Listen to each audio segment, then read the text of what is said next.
சூரா யூசுப் மக்காவில் அருளப்பட்டது. அத்தியாயம் 12, வசனங்கள் 111. அளவற்ற அருளாளனும் நிகரற்ற அன்புடையோனுமாகிய அல்லாஹுவின் திருப்பெயரால் துவங்குகிறேன். அலிஃப் லாம் ரா. இவை தெளிவான இவ்வேதத்தின் வசனங்களாகும். நீங்கள் விளங்கிக் கொள்வதற்காக இதனை அரபி மொழியிலான குர்ஆனாக நிச்சயமாக நாம் இறக்கி வைத்தோம். நபியே, இந்த குர்ஆனை நாம் உமக்கு அறிவித்திருப்பதின் மூலம் மிக்க அழகான வரலாற்றை உமக்கு நாம் கூறுகிறோம். இதற்கு முன்னர் நிச்சயமாக இதனை பற்றி அறியாதவர்களில் ஒருவராக நீர் இருந்தீர். யூசுப் தன் தந்தையிடம், என் தந்தையே, 11 நட்சத்திரங்களையும் சூரியனையும் சந்திரனையும் நிச்சயமாக நான் கனவில் கண்டேன். எனக்கு சிரம் பணிபவையாக அவற்றை நான் கண்டேன் என்று கூறிய சமயத்தில், என் அருமை மகனே, நீர் கண்ட கனவை சகோதரர்களிடம் சொல்லி காட்ட வேண்டாம். அவ்வாறு செய்தால் அவர்கள் உமக்கு யாதேனும் தீங்கிழைக்க சதி செய்வார்கள். ஏனெனில் நிச்சயமாக ஷைத்தான் மனிதனுக்கு பகிரங்கமான விரோதியாக இருக்கிறான் என்று யாக்கூப் நபியாகிய அவர் கூறினார். மேலும் நீர் கனவில் கண்ட அவ்வாறே உமது இரட்சகன் உம்மை தேர்ந்தெடுத்து கனவுகளின் விளக்கங்களையும் உமக்கு கற்றுக் கொடுத்து, இதற்கு முன்னர் இப்ராஹிம், இஸ்ஹாக் ஆகிய உம்முடைய 2 மூதாதையர் மீதும் தம் அருளாகிய அதனை பூர்த்தியாக்கி வைத்தவாறே மீதும் யாக்கூபின் மற்ற குடும்பத்தினர் மீதும் அவன் தன் அருளை பூர்த்தியாக்கி வைப்பான். நிச்சயமாக உமது இரட்சகன் யாவற்றையும் நன்கறிகிறவன், தீர்க்கமான அறிவுடையவன் என்றும் கூறினார். நபியே, நிச்சயமாக யூசுஃபின் சரித்திரத்திலும் அவரது சகோதரர்களின் சரித்திரத்திலும் வினவுகின்றவர்களுக்கு பல படிப்பினைகள் இருக்கின்றன. நாம் பலசாலிகளான ஒரு கூட்டமாக இருந்தும் நிச்சயமாக யூசுஃபும் அவருடைய சகோதரரும் நம் தந்தைக்கு நம்மை விட அதிக பிரியமுள்ளவர்களாயிருக்கின்றனர். இதில் நிச்சயமாக நம் தந்தை பகிரங்கமான தவறில் இருக்கிறார் என்று அவர்கள் கூறிய சமயத்தை நினைவு கூறுவீராக. ஆகவே யூசுஃபை கொலை செய்து விடுங்கள், அல்லது பூமியில் எங்கேனும் எரிந்து விடுங்கள். உங்கள் தந்தையின் முகம், கவனம் முற்றிலும் உங்கள் பக்கமே இருக்கும். இதன் பின்னர் நீங்கள் அல்லாஹுவிடம் மன்னிப்பு தேடிக்கொண்டு நல்லவர்களான கூட்டத்தினராகி விடுவீர்கள் என்று கூறினார்கள். அதற்கு அவர்களில் நட்போதனை கூறக்கூடிய ஒருவர், யூசுஃபை நீங்கள் கொலை செய்யாதீர்கள். இன்னும் நீங்கள் அவருக்கு ஏதும் தீமை செய்பவர்களாக இருந்தால் ஆழமான ஒரு பால் கிணற்றில் அவரை போட்டுவிடுங்கள். பிரயாணிகளில் சிலர் அவரை கிணற்றிலிருந்து எடுத்துக்கொள்ளக்கூடும் என்று கூறினார். பின்னர் அவர்கள் தங்கள் தந்தையிடம் வந்து, எங்கள் தந்தையே, யூசுஃபை பற்றி அவர் விஷயத்தில் நீங்கள் எங்களை நம்பாமல் இருக்க உங்களுக்கு என்ன நேர்ந்தது? நாங்களோ நிச்சயமாக அவருக்கு நன்மையை நாடுபவர்களாக இருக்கிறோம் என்று கூறினார்கள். நாளைய தினம் அவரை எங்களுடன் அனுப்பி வையுங்கள். அவர் காட்டிலுள்ள கனிகளை நன்கு புசித்துக் கொண்டும் விளையாடிக் கொண்டும் இருப்பார். நிச்சயமாக நாங்கள் அவரை பாதுகாத்துக் கொள்வோராகவும் இருக்கிறோம் என்று கூறினார்கள். அதற்கு அவர், நீங்கள் அவரை அழைத்துக் கொண்டு செல்வது நிச்சயமாக என்னை கவலையடைய செய்கிறது. நீங்கள் விளையாடிக் கொண்டு அவரை விட்டும் பராமுகமானவர்களாக இருக்கும் நிலையில் ஓநாய் அவரை அடித்து தின்றுவிடும் என்று நான் பயப்படுகிறேன் என்று கூறினார். அதற்கு அவர்கள், ஆற்றல் மிக்க ஒரு கூட்டத்தினராக நாங்கள் இருந்தும் அவரை ஓர் ஓநாய் தின்று விடுமானால் நிச்சயமாக நாங்கள் அப்போது நஷ்டமடைந்தவர்களாகி விடுவோம் என்று கூறினர். ஆகவே யூசுஃபாகிய அவரை அழைத்துக் கொண்டு சென்று அவரை ஆழமான ஒரு பால் கிணற்றில் ஆக்கிவிட வேண்டும் என்றே அவர்கள் ஒருமித்து முடிவு செய்த போது அவர்களோ உம்மை அறியாதவர்களாக இருக்க அவர்களுடைய இக்காரியத்தை பற்றி ஒரு காலத்தில் நீர் அவர்களுக்கு நிச்சயமாக தெரிவிப்பீர் என்று யூசுப் ஆகிய அவருக்கு நாம் வகி அறிவித்தோம். மேலும் அன்று பொழுதடைந்த பின் அவர்கள் தங்கள் தந்தையிடம் அழுதவர்களாகவே வந்தனர்.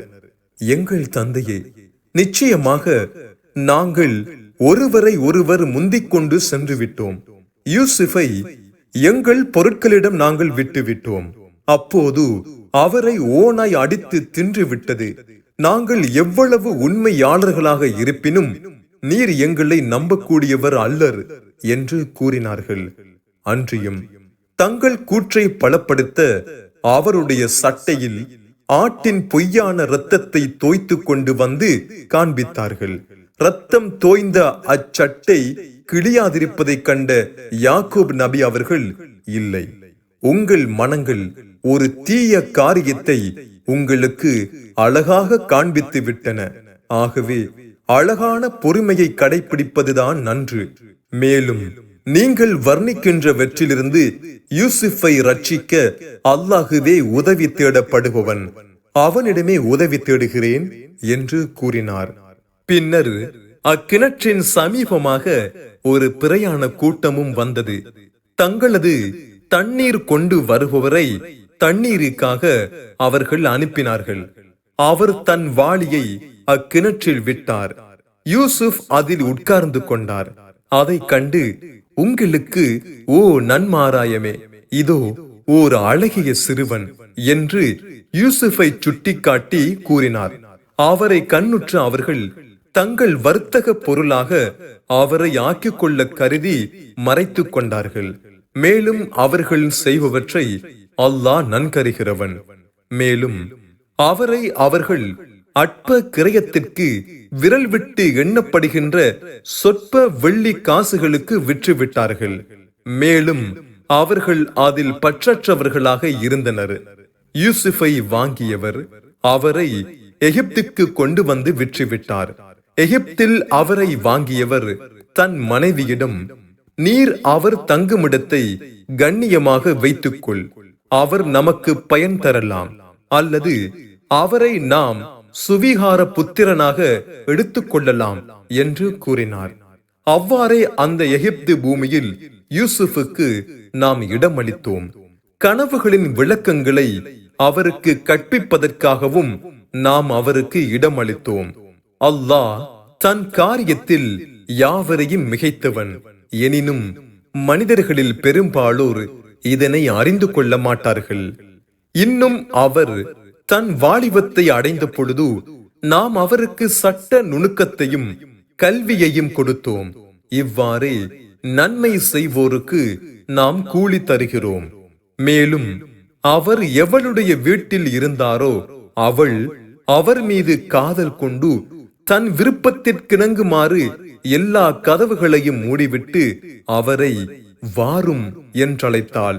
அதற்கு அவர், அல்லாஹ் இத்தீய செயலிலிருந்து காத்தருள்வானாகவும், நிச்சயமாக என் எஜமானனாகிய உன் கணவர் என் தங்குமிடத்தை அழகாக்கி வைத்திருக்கிறார்.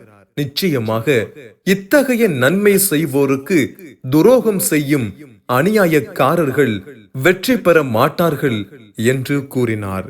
அவள் அவரை அடைய திடமாக ஆசை கொண்டு விட்டாள்.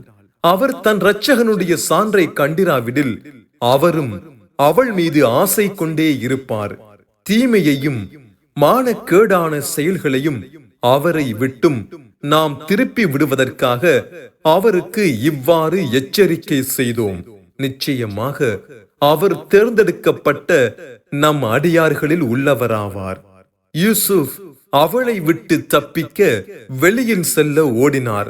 அவள் அவரை பிடிக்க இவ்வாறாக இருவரும் ஒருவரை ஒருவர் முந்திக் கொள்ள வாசல் பக்கம் ஓடினார்கள். யூசுப் முந்திக் கொள்ளவே அவருடைய சட்டையை அவள் பிடித்திழுத்தாள். ஆகவே அவருடைய சட்டையை பின்புறமாக அவள் கிழித்து விட்டாள். அச்சமயம் வாசலில் அவளுடைய கணவரை இருவரும் காண பெற்றனர். ஆகவே அவள் தான் தப்பிக்க அவரிடம், உம்முடைய மனைவிக்கு தீங்கை நாடியவனுக்கு அவன் சிறையிலிடப்படுவதையோ அல்லது துன்புறுத்தும் வேதனையையோ தவிர வேறு என்ன தண்டனை இருக்கக்கூடும் என்று கூறினாள். யூசுப் அதனை மறுத்து, அவள்தான் தன் விருப்பத்திற்கிணங்குமாறு என்னை அழைத்தாள் என்று கூறினார். அது சமயம் அவளுடைய குடும்பத்தில் இருந்த சாட்சியாளர் ஒருவர் பின்வருமாறு சாட்சி கூறினார். அவருடைய சட்டை முன்புறமாக கிழிக்கப்பட்டிருந்தால் அவள் உண்மை சொல்கிறாள், அவரோ பொய்யர்களில் உள்ளவராவார். அன்றியும் அவருடைய சட்டை பின்புறமாக கிழிக்கப்பட்டிருந்தால் அவள் பொய் சொல்கிறாள், அவர் உண்மையானவர்களில் உள்ளவராவார் என்றார். ஆகவே யூசுப் ஆகிய அவருடைய சட்டையை அது பின்புறமாக கிழிக்கப்பட்டிருப்பதை அவர் பார்த்தபோது தன் மனைவியிடம், நிச்சயமாக இது பெண்களாகிய உங்களுடைய சதியில் உள்ளது, நிச்சயமாக உங்களின் சதி மகத்தானது என்று கூறினார். யூசுஃபிடம், யூசுஃபே, நீர் இதனை விட்டும் புறக்கணித்துவிடும் என்று கூறி மீண்டும் அவளிடம், நீ உன் பாவத்திற்கு மன்னிப்பு தேடிக்கொள், நிச்சயமாக நீ தவறு செய்தவர்களில் இருக்கிறாய் என்று அவளது கணவராகிய அவர் கூறினார். அப்பட்டணத்தில் உள்ள பெண்கள் பலரும் எகிப்திய அரசின் அமைச்சருடைய மனைவி தன்னுடைய அடிமை வாலிபனை தன் விருப்பத்திற்கிணங்குமாறு அழைக்கிறாள், காதலால் அவர் அவளை மிகைத்து விட்டார், நிச்சயமாக அவளை பகிரங்கமான வழிகேட்டிலேயே நாம் காண்கின்றோம் என்று இழிவாக கூறினர். அவர்களின் சூழ்ச்சியை எகிப்திய அரசின் அமைச்சருடைய மனைவியாகிய அவள் செவியுற்ற போது அழைத்து வருபவரை அப்பெண்களாகியவர்கள் பால் அனுப்பினாள். அவர்களுக்காக ஒரு விருந்து சபையை ஏற்பாடும் செய்தாள். அங்கு வந்திருந்தவர்களில் ஒவ்வொருத்திக்கும் ஒரு பழமும் ஒரு கத்தியும் கொடுத்தாள். இன்னும் யூசுப் ஆகிய அவரை அலங்கரித்து அவர்கள் முன் வெளிப்படுவீராக என்று கூறினாள்.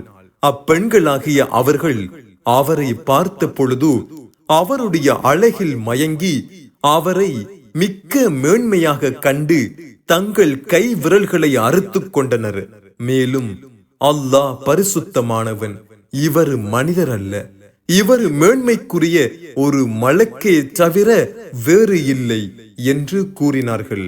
அதற்கு அவள், நீங்கள் எவரை பற்றி என்னை நிந்தித்தீர்களோ அவர் இவர்தான், நிச்சயமாக நான் தான் என் விருப்பத்திற்கிணங்குமாறு அவரை நான் அழைத்தேன். எனினும் அவர் மன உறுதியுடன் தப்பித்து விலகிக் கொண்டார்.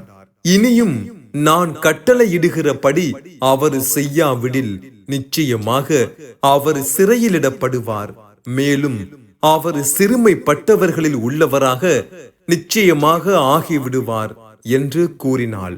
அதற்கு அவர், என் இரட்சகனே, அவர்கள் என்னை எதன் பக்கம் அழைக்கிறார்களோ அத்தீய காரியத்தை விட சிறை கூடமே எனக்கு மிக விருப்பமானதாகும். ஆகவே இப்பெண்களாகிய அவர்களுடைய சூழ்ச்சியிலிருந்து நீ என்னை திருப்பாவிட்டால் அவர்களின் பக்கம் சாய்ந்து விடுவேன். மேலும் பாவம் செய்யும் அறிவீனர்களில் ஒருவனாக நான் ஆகிவிடுவேன் என்று பிரார்த்தித்து கூறினார். எனவே அவரது பிரார்த்தனையை அவருடைய இரட்சகன் அங்கீகரித்தான். பின்னர் அப்பெண்களாகிய அவர்களின் சூழ்ச்சியை அவரை விட்டும் திருப்பி விட்டான். நிச்சயமாக அவனே செவியுறுகிறவன், யாவையும் நன்கறிகிறவன். பின்னர் யூசுப் தூயவர் என்பதற்குரிய அத்தாட்சிகளை அவர்கள் கண்டதன் பிறகு சிறிது காலம் வரை யூசுப் ஆகிய அவரை நிச்சயமாக சிறையிலிட வேண்டும் என அவர்களுக்கு தோன்றியது. ஆகவே அவரை சிறையிலிட்டனர். மேலும் மற்ற குற்றங்களுக்காக வேறு 2 வாலிபர்கள் அவருடன் சிறையில் நுழைந்தனர்.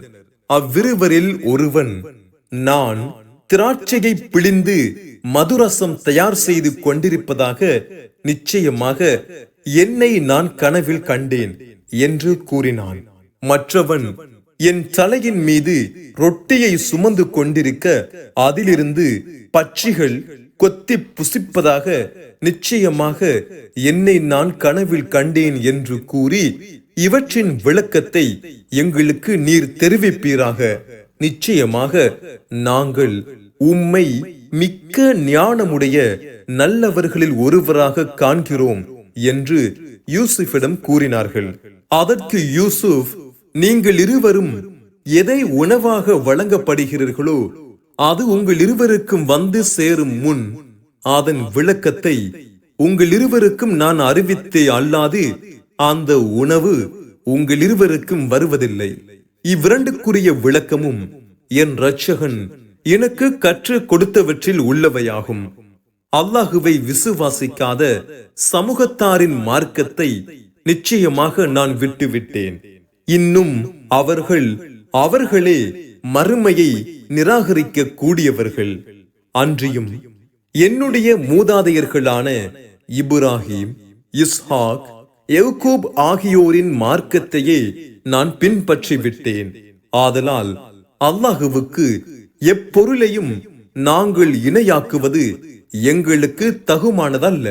இக்கொள்கை மீது இருப்பது எங்கள் மீதும் மற்ற மனிதர்கள் மீதும் அல்லாஹ் புரிந்த பேரருளாகும். எனினும் மனிதர்களில் பெரும்பாலோர் அல்லாஹுவின் அருளுக்கு நன்றி செலுத்த மாட்டார்கள். சிறைச்சாலையின் என் இரு தோழர்களே, யாதொரு சக்தியுமற்ற பல்வேறு தெய்வங்கள் மேலா அல்லது யாவற்றையும் அடக்கி ஆளுகின்ற ஒருவனான அல்லாஹுவா? அவனை அன்றி நீங்கள் வணங்குபவை வெறும் கற்பனை பெயர்களை தவிர வேறொன்றும் இல்லை. நீங்களும் உங்கள் மூதாதையர்களும் அவற்றை பெயர்களாக வைத்துக் கொண்டீர்கள். அல்லாஹ் இதற்கு யாதோர் ஆதாரத்தையும் இறக்கி வைக்கவில்லை. அல்லாஹ் ஒருவனுக்கே அன்றி மற்றவருக்கும் அதிகாரம் இல்லை. அவனை தவிர மற்றவரையும் நீங்கள் வணங்கக் கூடாதென்று அவனே கட்டளையிட்டிருக்கின்றான். இதுதான் நிலையான மார்க்கமாகும். எனினும் மனிதர்களில் பெரும்பாலோர் இதனை அறிந்து கொள்ள மாட்டார்கள் என்று யூசுப் அவர்களுக்கு நல்லுபதேசம் செய்த பின் அவர்களிடம், சிறைச்சாலையின் என் இரு தோழர்களே, உங்கள் கனவுகளின் விளக்கம். உங்களில் ஒருவன் முன்போலவே தன் எஜமானனுக்கு மதுரசம் புகட்டிக் கொண்டிருப்பான். மற்றொருவனோ சிலுவையில் அறையப்பட்டு அவன் தலையிலிருந்து பட்சிகள் கொத்தி தின்னும். எதில் நீங்கள் இருவரும் விளக்கம் தேடினீர்களோ அக்காரியம் விதிக்கப்பட்டு விட்டது. அவ்வாறு நடந்தே தீரும் என்று கூறினார். அவ்விருவரில் எவர் நிச்சயமாக விடுதலை பெறுவார் என அவர் எண்ணினாரோ அத்தகையவரிடம், நீ உன் எஜமானனிடம் என்னை பற்றி கூறுவாயாக என்று யூசுப் ஆகிய அவர் கூறினார். ஆனால் சிறை கூடத்திலிருந்து வெளியேறிய அவர் தன் எஜமானனிடம் கூற இருந்த எண்ணத்தை ஷைத்தான் அவருக்கு மறக்கடித்து விட்டான். ஆதலால் அவர் சிறை கூடத்தில் பின்னும் சில ஆண்டுகள் தங்கிவிட்டார். மேலும் எகிப்தின் அரசர் தம் பிரதானிகளிடம் கொழுத்து பருத்த 7 பசுக்கள், அவற்றை இழைத்து வற்றிய 7 பசுக்கள் புசிப்பதாகவும், நன்கு விளைந்த பசுமையான 7 கதிர்களையும் காய்ந்த வேறு 7 கதிர்களையும் நிச்சயமாக நான் கனவில் கண்டேன். என் பிரதானிகளே, நீங்கள் கனவுகளுக்கு விளக்கம் கூறக்கூடியவர்களாக இருந்தால் என்னுடைய கனவுக்கு விளக்கம் கூறுங்கள் என்று கூறினார். அதற்கு அவர்கள், இது பொய் கனவுகளாகும். இத்தகைய பொய் கனவுகளுக்கு விளக்கம் கூற தாங்கள் அறிந்தோராக இல்லை என்று கூறினார்கள். மேலும் அவ்விருவரில் விடுதலை அடைந்தவர் இன்னும் பல ஆண்டுகளுக்கு பின் யூசுஃபை நினைவுபடுத்திக் கொண்டவராகிய அவர், இக்கனவின் விளக்கத்தை நான் உங்களுக்கு அறிவிப்பேன். ஆகவே என்னை சிறை கூடத்திற்கு அனுப்பி வையுங்கள் என்று கூறினான். சிறைக்கூடம் சென்று அவன், யூசுஃபே, உண்மையாளரே, கொழுத்து பருத்த 7 பசுக்களை அவற்றை இழைத்து வற்றிய 7 பசுக்கள் புசிப்பதை பற்றியும் நன்கு விளைந்த பசுமையான 7 கதிர்களையும் சாவியாகிய காய்ந்து உலர்ந்த மற்ற 7 கதிர்களையும் கனவில் கண்டால் அதன் பொருள் என்ன என்பதை பற்றி நீர் எங்களுக்கு அறிவிப்பீராக. என்னை அனுப்பிய மக்கள் இதனை தெரிந்து கொள்வதற்காக அவர்களிடம் நான் திரும்பிச் செல்ல வேண்டியதிருக்கின்றது என்று கேட்டார். அதற்கு அவர் தொடர்ந்து வழக்கப்படி நல்ல விதமாக 7 ஆண்டுகள் நீங்கள் விவசாயம் செய்வீர்கள். நீங்கள் அறுவடை செய்வதை நீங்கள் உண்பதற்கு வேண்டிய ஒரு சொற்ப அளவை தவிர மற்ற யாவற்றையும் அதன் கதிர்களிலேயே விட்டு வையுங்கள் என்று கூறினார். பின்னர் அதற்கப்பால் கடினமான பஞ்சத்தை கொண்ட 7 ஆண்டுகள் வரும். நீங்கள் சேமித்து வைத்திருப்பவற்றிலிருந்து பஞ்சமான வருடங்களாகிய இவைகளுக்காக நீங்கள் கதிர்களில் முற்படுத்தி வைத்தவற்றில் குறைவானவற்றை தவிர மற்றதை அவை தின்றுவிடும். பின்னர் அதற்கப்பால் ஒரு வருடம் வரும். அதில் மனிதர்கள் ஏராளமாக மழை பொழிவிக்கப்படுவர். கனி வர்க்கங்களிலிருந்து அவற்றின் ரசத்தை பிழிந்து கொண்டும் இருப்பார்கள் என்றும் கூறினார். மேலும் கனவுகளின் விளக்கம் பற்றி அவன் கேட்டு வந்ததை அரசருக்கு அவன் அறிவிக்கவே, அதற்கு அரசர் இவ்விளக்கம் கூறிய அவரை என்னிடம் கொண்டு வாருங்கள் என கட்டளையிட்டு கூறினார். அவருடைய தூதர் யூசுஃபிடம் இது பற்றி சொல்ல வரவே அவரிடம், நீர் எஜமானனிடம் திரும்பிச் சென்று தங்கள் கைகளை வெட்டி கொண்டவர்களான பெண்களின் நிலை என்ன என்று அவரை கேளும். நிச்சயமாக அவர்களின் சூழ்ச்சியை என் இரட்சகன் நன்கறிந்தவன் என்று கூறினார். அதற்கு அரசர் அப்பெண்களை அழைத்து, நீங்கள் யூசுஃபை கண்டு விரும்பிய போது உங்களுக்கு நேர்ந்ததென்ன என்று கேட்டார். அதற்கு அவர்கள், அல்லாஹ் தூய்மையானவன், நாங்கள் அவரிடத்தில் யாதொரு தீங்கையும் அறியவில்லை என்று கூறிவிட்டார்கள். எகிப்திய அரசின் அமைச்சருடைய மனைவி, உண்மை இப்போது வெளிப்பட்டு விட்டது. நான் தான் என் விருப்பத்திற்கிணங்குமாறு அவரை அழைத்தேன். யூசுப் அழைக்கவில்லை. நிச்சயமாக அவர் உண்மையாளர்களில் உள்ளவர் என்று கூறினாள்.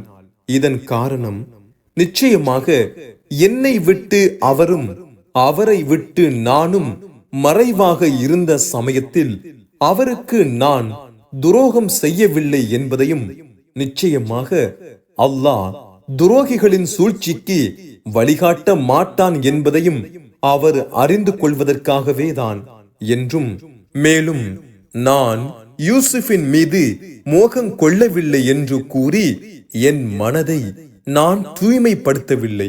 ஏனென்றால் நிச்சயமாக என் இரட்சகன் அருள் புரிந்தவரை அன்றி மனிதனுடைய மனம் பாவம் செய்யும்படி அதிகம் தூண்டக்கூடியதாகவே இருக்கின்றது.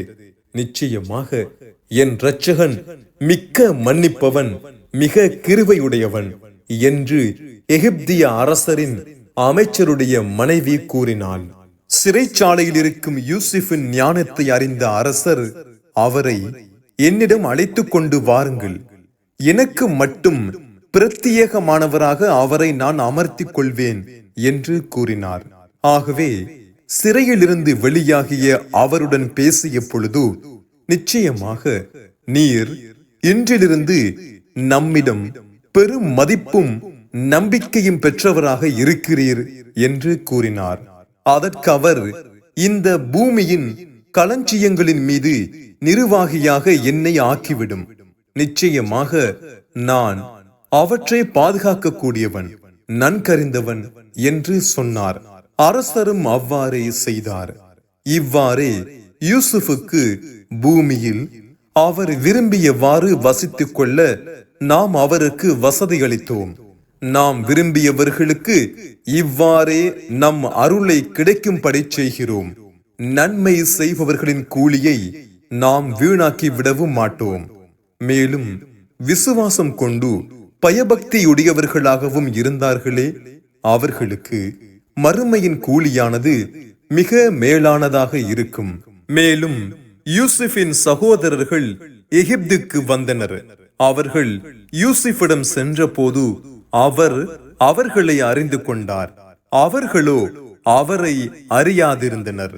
மேலும் யூசுப் ஆகிய அவர் அவர்களுக்கு வேண்டிய தானியங்களை தயார்படுத்திக் கொடுத்த போது, மறுமுறை நீங்கள் வந்தால் உங்களுடைய தந்தையிலிருந்துள்ள உங்களுக்குரிய சகோதரன் புன்யாமீனையும் என்னிடம் அழைத்துக் கொண்டு வாருங்கள். நான் நிச்சயமாக உங்களுக்கு தானியங்களை பூர்த்தியாக்குபவன் என்பதையும் விருந்துவசாரம் செய்பவர்களில் நான் மிகச் சிறந்தவன் என்பதையும் நீங்கள் பார்க்கவில்லையா என்று கூறினார். ஆகவே நீங்கள் அவரை என்னிடம் கொண்டு வராவிடில் என்னிடம் உங்களுக்கு தானியத்தை அளப்பது இல்லை. நீங்கள் என்னை நெருங்கவும் வேண்டாம் என்று கூறினார். அதற்கு அவர்கள், நாங்கள் அவருடைய தந்தையிடம் உங்களிடம் அவரை கொண்டு வர அவரை பற்றி சாத்தியமான எல்லா முயற்சிகளையும் மேற்கொள்வோம். நிச்சயமாக நாங்கள் அதை செய்பவர்களாகவும் இருக்கிறோம் என்று கூறினார்கள். பின்னர் யூசுப் தன் பிணையாட்களிடம் கிரயமாக கொடுத்த அவர்களின் பொருளை அவர்களுடைய பொதி மூட்டைகளில் ஆக்கி மறைத்து வைத்து விடுங்கள். அவர்கள் தங்கள் குடும்பத்தாரிடம் திரும்பி சென்றடைந்தால் தானிய மூட்டைகளை அவிழ்க்கும் போது அதனை அவர்கள் அறிந்து கொண்டு அதனை நம்மிடம் செலுத்த அவர்கள் திரும்பி வரக்கூடும் என்று கூறினார். அவர்கள் தம் தந்தையிடம் திரும்பி வந்த பொழுது, எங்கள் தந்தையே, எங்களுக்கு தானியம் அளப்பது தடுக்கப்பட்டு விட்டது. ஆதலால் எங்கள் சகோதரனையும் எங்களுடன் அனுப்பி வையுங்கள். நாங்கள் தானியம் அளந்து வாங்கிக் கொண்டு நிச்சயமாக அவரையும் பாதுகாப்பவர்களாக இருக்கிறோம் என்று கூறினார்கள். அதற்கு யாக்கூபாகிய அவர், இதற்கு முன்னர் இவருடைய சகோதரர் யூசுப் விஷயத்தில் நான் உங்களை நம்பி மோசம் போனது போல் அல்லாது இவர் விஷயத்திலும் நான் உங்களை நம்புவேனா? முடியாது. ஆகவே பாதுகாப்பவனில் அல்லாஹ் மிக்க மேலானவன். மேலும் அவனே அருள் புரிவோரிலெல்லாம் மிக்க அருளாளன் என்று கூறிவிட்டார்.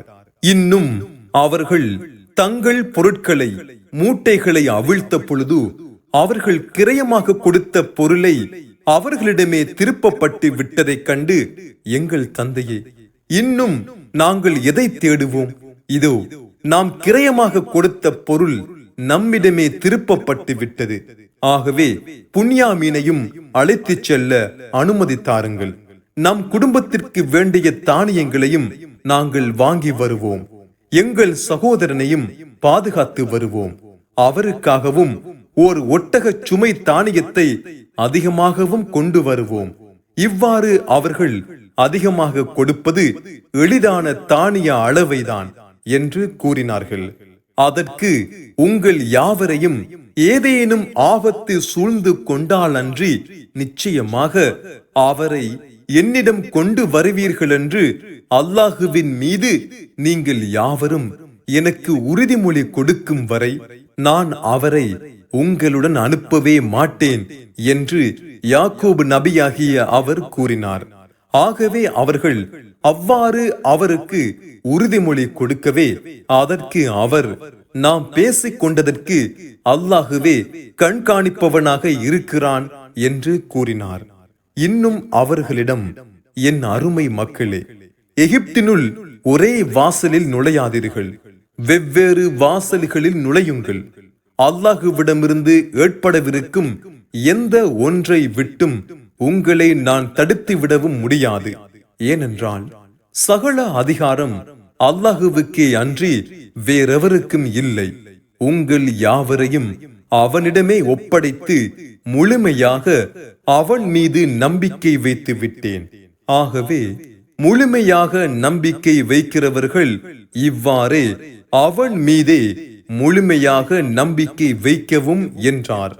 மேலும் அவர்களின் தந்தை அவர்களுக்கு கட்டளையிட்டவாறு அவர்கள் எகிப்தில் நுழைந்த போது யாக்கோபினுடைய மனதிலிருந்த ஒரு தேவையை அதை அவர் நிறைவேற்றி விட்டார் என்பதை தவிர அல்லாஹுவிடமிருந்து ஏற்பட இருந்த எந்த ஒன்றையும் அவர்களை விட்டு அவர் தடுத்து விடுபவராக இருக்கவில்லை. மேலும் நாம் அவருக்கு கற்றுக் கொடுத்தவற்றில் நிச்சயமாக அவர் அறிவுடையவராக இருந்தார். எனினும் மனிதர்களில் பெரும்பாலோர் அதனை அறிய மாட்டார்கள்.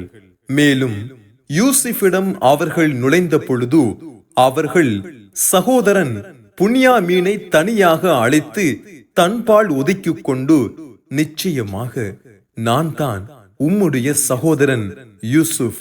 ஆகவே எனக்கு இவர்கள் செய்தவற்றை பற்றி நீர் கவலைப்படாதீர் என்று ரகசியமாக கூறினார்.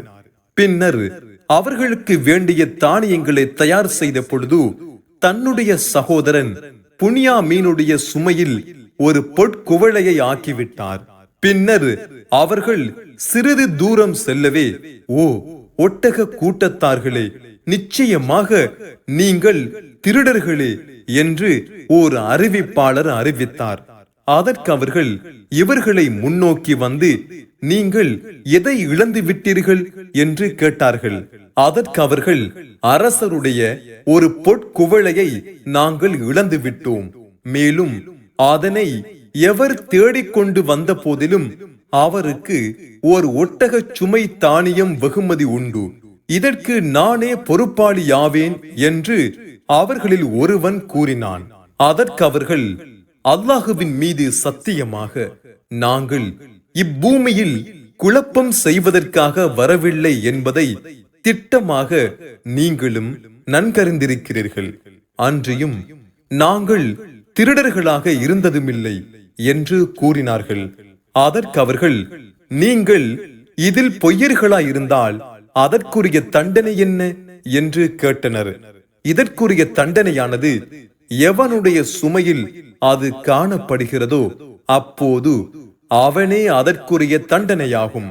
அநியாயக்காரர்களுக்கு இவ்வாறே நாங்கள் தண்டனை அளிப்போம் என்று அவர்கள் கூறினார்கள். ஆகவே தன் சகோதரன் புன்யாமீனின் பொதிக்கு முன்னதாக மற்றவர்களின் பொதிகளை சோதிக்க ஆரம்பித்தார். பின்னர் தன் சகோதரனின் பொதியிலிருந்து அதனை வெளிப்படுத்தினார். யூசுஃபுக்கு இந்த யுக்தியை நாம் ஏற்படுத்தி கொடுத்தோம். இவ்வாறே நாம் யூசுஃபுக்காக யுக்தியை கையாண்டோம். அல்லாஹ் நாடினால் அன்றி அவர் தன் சகோதரனை எடுத்துக்கொள்ள எகிப்து அரசின் சட்டப்படி முடியாதிருந்தார். நாம் நாடியவர்களின் பதவிகளை உயர்த்துகிறோம். அறிவுடைய ஒவ்வொருவருக்கு மேலாக அவரை விட மிக அறிந்தவர் இருக்கிறார். இவ்வாறு கண்ட யூசுஃபின் மற்ற சகோதரர்கள், அவன் அதனை திருடியிருந்தால் அவனுடைய சகோதரன் யூசுஃபும் இதற்கு முன் நிச்சயமாக திருடியே இருப்பான் என்று கூறிக்கொண்டனர். யூசுப் அவர்களுக்கு வெளியாக்காது அவர் அதை தன் மனதுக்குள் மறைத்து வைத்துக் கொண்டு, நீங்கள் இடத்தால் தீயவர்கள், இவர் சகோதரரும் திருடியதாக நீங்கள் வர்ணிக்கிறீர்களே, அதனை அல்லாஹ் மிக்க அறிந்தவன் என்று மனதில் கூறிக்கொண்டார். அதற்கு அவர்கள் யூசுஃபிடம், எகிப்திய அரசின் அமைச்சரே, நிச்சயமாக முதிர்ச்சி அடைந்த வயோதிகரான தந்தை அவருக்கு இருக்கிறார். ஆகவே அவருக்கு பதிலாக எங்களில் ஒருவரை நீர் எடுத்துக் கொள்வீராக. நிச்சயமாக நாம் உம்மை உபகாரம் செய்பவர்களில் ஒருவராக காண்கிறோம் என்று கூறினார்கள். அதற்கு அவர், எம்முடைய பொருளை எவரிடம் நாங்கள் பெற்றுக் கொண்டோமோ அவரை தவிர மற்றவரையும் பிடித்துக் கொள்ளாது எங்களை அல்லாஹ் காப்பாற்றுவானாக. மற்றவரையும் பிடித்துக் கொண்டால் அச்சமயத்தில் நிச்சயமாக நாம் அநியாயக்காரர்களாகி விடுவோம் என்று கூறிவிட்டார். அவரிடம் அவர்கள் நம்பிக்கை இழந்து விடவே அவர்கள் தங்களுக்குள் தனித்து ஆலோசனை செய்தார்கள். அவர்களில் பெரியவர் மற்றவர்களிடம், உங்கள் தந்தை உங்களிடம் அல்லாஹுவின் உறுதிமொழியை வாங்கி இருப்பதையும் இதற்கு முன்னர் நீங்கள் யூசுப் விஷயத்தில் செய்த பெரும் குறையையும் நீங்கள் அறியவில்லையா? ஆகவே என் தந்தை எனக்கு அனுமதி அளிக்கும் வரையில் அல்லது அல்லாஹ் எனக்கு தீர்ப்பளிக்கும் வரையில் நான் இருக்கும் இப்பூமியிலிருந்து நான் அகலவே மாட்டேன். தீர்ப்பளிப்போரில் அவன்தான் மிக்க மேலானவன் என்று கூறினார். மேலும் அவர்களிடம், நீங்கள் யாவரும் உங்கள் தந்தையிடம் திரும்பிச் சென்று, எங்கள் தந்தையே, உங்கள் மகன் புண்ணியமீன் நிச்சயமாக திருடிவிட்டான். உண்மையாகவே நாங்கள் கண்டதையே அன்றி வேறெதையும் நாங்கள் கூறவில்லை. இன்னும் மறைவானவற்றின் பாதுகாவலர்களாகவும் நாங்கள் இருக்கவில்லை என்று கூறுங்கள். எங்கள் கூற்றை நீங்கள் நம்பாவிட்டால் நாங்கள் தங்கியிருந்த அவ்வூராரையும் எங்களுடன் வந்த ஒட்டகை கூட்டத்தினரையும் நீங்கள் கேட்டறிந்து கொள்ளுங்கள். நிச்சயமாக நாங்கள் உண்மையாளர்களாவோம் என்று சொல்லுங்கள் என்று கூறி அனுப்பினார். ஊர் திரும்பியவர்கள் நடந்தவற்றை தங்கள் தந்தையிடம் கூறவே, அதற்கு அவர், நீங்கள் கூறுவது சரியல்ல. உங்கள் மனங்கள் ஒரு தவறான விஷயத்தை செய்யும்படி உங்களை தூண்டிவிட்டன. ஆகவே அழகான பொறுமையை கைக்கொள்வதே மிக்க நன்று. அல்லாஹ் அவர்கள் யாவரையும் என்னிடம் கொண்டு வந்து சேர்த்து வைக்க போதுமானவன். நிச்சயமாக அவனே யாவற்றையும் அறிந்தோன், தீர்க்கமான அறிவுடையோன் என்று கூறினார். இன்னும் அவர்களை விட்டு அவர் விலகிச் சென்று, யூசுஃபை பற்றி ஏற்பட்டிருக்கும் என்னுடைய துக்கமே என்று அவர் வருத்தப்பட்டு கூறினார். அவரது இரு கண்களும் துக்கத்தால் அழுதழுது வெளுத்து போயின. பின்னர் அவர் தன் துக்கத்தையும் விழுங்கி அடக்கிக் கொள்பவராக இருந்தார்.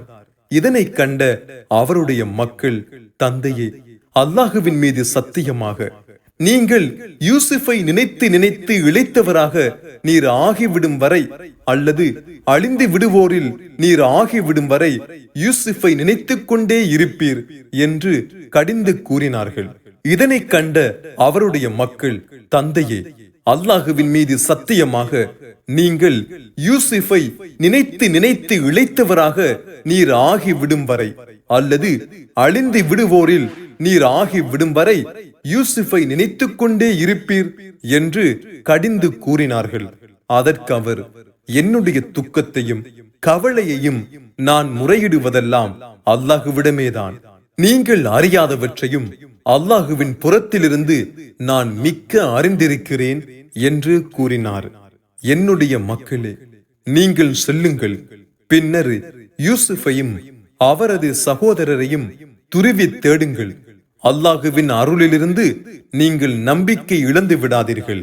நிச்சயமாக அல்லாஹுவின் மீது நம்பிக்கையற்ற நிராகரிப்போரை தவிர மற்றவரும் அல்லாஹுவின் அருளில் நம்பிக்கை இழந்துவிட மாட்டார்கள் என்றும் கூறினார். பிறகு அவர்கள் எகிப்துக்கு வந்து யூசுப் ஆகிய அவர் பால் நுழைந்து அவரிடம், எகிப்திய அரசின் அமைச்சரே, எங்களையும் எங்கள் குடும்பத்தினரையும் பஞ்சத்தின் கொடுமை பீடித்துக் கொண்டது. எங்களிடமிருந்த அற்ப பொருளையே நாங்கள் கொண்டு வந்திருக்கிறோம். ஆகவே அதனை பெற்றுக்கொண்டு எங்களுக்கு வேண்டிய தானியத்தை பூரணமாக அளந்து கொடுத்து மேற்கொண்டும் எங்களுக்கு தானமாகவும் கொடுத்தருள்வீராக. நிச்சயமாக அல்லாஹ் தானம் செய்வோருக்கு நற்கூலி அளிப்பான் என்று கூறினார்கள். அச்சமயம் அவர், நீங்கள் அறிவியனர்களாக இருந்தபோது யூசுஃபையும் அவருடைய சகோதரரையும் என்ன செய்தீர்கள் என்பதை நீங்கள் அறிவீர்களா என்று கேட்டார். அதற்கு அவர்கள் திடுக்கிட்டு, நிச்சயமாக நீர்தான் யூசுஃபா என்று கேட்டார்கள். அதற்கு அவர், நான் தான் யூசுப், இவர் என் சகோதரர். திட்டமாக அல்லாஹ் எங்கள் மீது பேரருள் புரிந்திருக்கிறான். ஏனென்றால் அது நிச்சயமாக எவர் பயபக்தியுடன் இருந்து கஷ்டங்களையும் சகித்து பொறுத்துக் கொள்கிறாரோ அத்தகைய நன்மை செய்தோரின் கூலியை நிச்சயமாக அல்லாஹ் வீணாக்கி விட மாட்டான் என்று கூறினார். அதற்கு அவர்கள், அல்லாஹுவின் மீது சத்தியமாக நாங்கள் உமக்கு பெரும் தவறிழைத்தவர்களாக இருப்பினும் நிச்சயமாக அல்லாஹ் எங்களை விட பெருங்கிருவை கொண்டு உம்மை மேன்மையாக்கி வைத்திருக்கிறான் என்று கூறினார்கள். அதற்கு அவர், இன்றைய தினம் உங்கள் மீது யாதொரு நிந்தனையும் இல்லை. அல்லாஹுவும் உங்கள் குற்றங்களை மன்னித்து விடுவானாக. அவனே கிருபையாளர்களிலெல்லாம் மகா கிருபையாளன் என்று கூறினார். நீங்கள் என்னுடைய இந்த சட்டையை கொண்டு போய் என் தந்தை முகத்தின் மீது போடுங்கள், அதனால் உடனே அவர் பார்வை உடையவராக திரும்பி வருவார். பின்னர் நீங்கள் உங்கள் குடும்பத்திலுள்ள யாவரையும் அழைத்துக் கொண்டு என்னிடம் வாருங்கள் என்று கூறி அனுப்பினார். அவர்களுடைய ஒட்டக கூட்டம் எகிப்திலிருந்து பிரிந்த சமயமே அவர்களின் தந்தை, இதோ யூசுஃபுடைய வாடையை நிச்சயமாக நான் நுகர்கிறேன், முதுமையின் காரணமாக அறிவு மங்கி பேசுவதாக என்னை நீங்கள் கூறாதிருக்க வேண்டுமே என்றார். இதனை செவியுற்ற அவருடைய ஏனைய மக்கள், அல்லாஹுவின் மீது சத்தியமாக நிச்சயமாக நீர் உம்முடைய பழைய வழிகட்டில்தான் இருக்கிறீர் என்று கூறினார்கள். அப்போது யூசுஃபை பற்றி நன்மாராயம் கூறுபவர் வந்து யூசுஃபுடைய சட்டையாகிய அதனை அவர் தந்தையின் முகத்தின் மீது போடவே அவர் இழந்த தன் பார்வையை அடைந்து, யூசுப் உயிரோடு இருப்பதை பற்றி நீங்கள் அறியாதவற்றையெல்லாம் அல்லாஹுவின் புறத்திலிருந்து நிச்சயமாக நான் அறிவேன் என்பதாக முன்னர் நான் உங்களுக்கு கூறவில்லையா என்று கேட்டார். எங்கள் தந்தையே, எங்கள் பாவங்களை மன்னிக்குமாறு நீங்கள் எங்களுக்காக மன்னிப்பு தேடுவீர்களாக. நிச்சயமாகவே நாங்கள் குற்றவாளிகளாகவே இருக்கிறோம் என்று அவர்கள் கூறினார்கள். அதற்கு அவர், நான் என் இரட்சகனிடம் அடுத்து உங்களுக்காக மன்னிப்பை கோருவேன், நிச்சயமாக அவனே மிக மன்னிப்போன், மிக கிருபையுடையோன் என்று கூறினார்.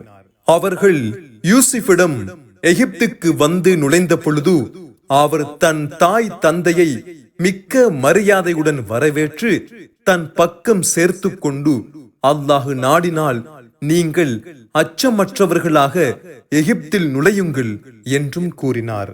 இன்னும் அவர் தன் பெற்றோரை சிம்மாசனத்தின் மீது உயர்த்தி கண்ணியமாக அமரச் செய்யலானார்.